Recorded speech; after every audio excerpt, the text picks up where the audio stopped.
ജീവിച്ചിട്ട് 10-150 കൊല്ലം ഇതിന്റെ ഇടയ്ക്ക് ജീവിച്ച ഈ ആളുകളുടെ ഇബാറത്തുകൾ എടുത്തുകൊണ്ടുവന്നിട്ട് ആ ഇബാറത്തുകൾ വേറൊരു രൂപത്തിൽ അവതരിപ്പിക്കുക.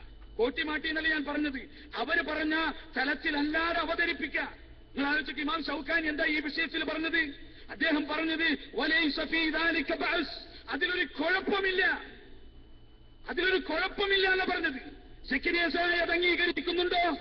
യാ ഇബാദല്ലാഹ് അഈനൂനി എന്ന ഹദീസ് വിശദീകരിച്ച ഏതെങ്കിലും ഒരു പണ്ഡിതൻ സക്കരിയ പറയുന്ന വാദം പറഞ്ഞിട്ടുണ്ടോ? സലാഹി പറയുന്ന വാദം പറഞ്ഞിട്ടുണ്ടോ? ഇല്ല, പറഞ്ഞിട്ടില്ല. ഒരാളും പറഞ്ഞിട്ടില്ല. അവർക്ക് അതിലൊരു കുഴപ്പമില്ല എന്നാ പറഞ്ഞത്. എന്നിട്ട് ഇദ്ദേഹം ഇവിടെ വസായിലി ശിർക്കും ഹറാമാക്കിയിട്ട് അത് അവതരിപ്പിച്ചു. എന്തിനാ? കേരളത്തിലെ മുജാഹിദുകൾക്ക് മുൻപിൽ വലൈസ ഫീ ദാലിക ബഅസുൻ എന്ന് പറയാനുള്ള ചങ്കൂറ്റമില്ലാത്തത് കൊണ്ട്. അതുകൊണ്ടാ നിങ്ങൾ ആലോചിക്ക്, കെ സക്കരിയ സലാഹി ഇവിടെ വന്നല്ലോ, 2 തവണ വന്ന്. നമ്മള് കൊപ്രക്കളത്ത് വന്നപ്പോ അന്ന് സക്കരിയ സലാഹിക്ക് കുറച്ച് ചോദ്യം കൊടുത്തു. അന്ന് അദ്ദേഹം പറഞ്ഞതറിയുമോ? കൊപ്രക്കുളത്ത് സീറ്റ് കണ്ടോ? അദ്ദേഹം പറഞ്ഞത് ആലുവയിലിന്റെ പരിപാടി, ആലുവയിൽ വന്ന് ഞാൻ മറുപടി പറയുന്ന, ആലുവയിൽ വിതരണം ചെയ്തില്ലേ ആ നോട്ടീസ്? ആലുവയിൽ അത് വിതരണം ചെയ്തിട്ട് അദ്ദേഹം അതിന് മറുപടി പറഞ്ഞോ? ആലുവയിൽ ആ നോട്ടീസ് എടുത്തു വെച്ചിട്ട് അദ്ദേഹം പറഞ്ഞതെന്താ? ഇതിന് മറുപടി പറയുമ്പോ ക്ലിപ്പിടാനല്ലേ? മറുപടി പറഞ്ഞില്ല. അതിലൊരു ചോദ്യം, സാർ ഈ ഒരു ചോദ്യത്തിനെങ്കിലും സാർ ഉത്തരം പറയും. എന്താ ചോദ്യം?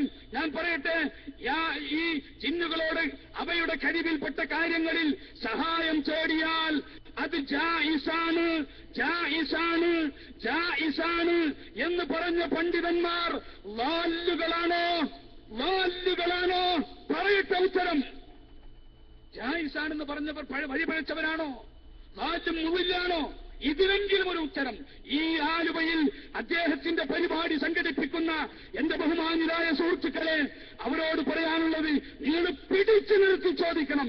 സക്കരിയ സലാഹിനോട് ഈ വിഷയത്തിൽ ഉത്തരം പറയണം. ളാല്ലും മുവില്ലുമാണോ എന്ന വിഷയത്തിൽ പറയില്ല. പൂച്ച പുറത്ത് ചാടും. നിങ്ങൾക്കറിയാം, ഞാൻ കൂടുതലായി സംസാരിക്കുകയല്ല.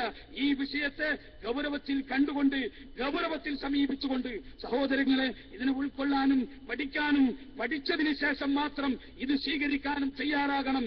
ആരോടെങ്കിലുമുള്ള വിരോധം ഈ ആദർശത്തിൽ നിന്ന് മാറിപ്പോകാൻ നമുക്ക് കാരണമാകരുത്.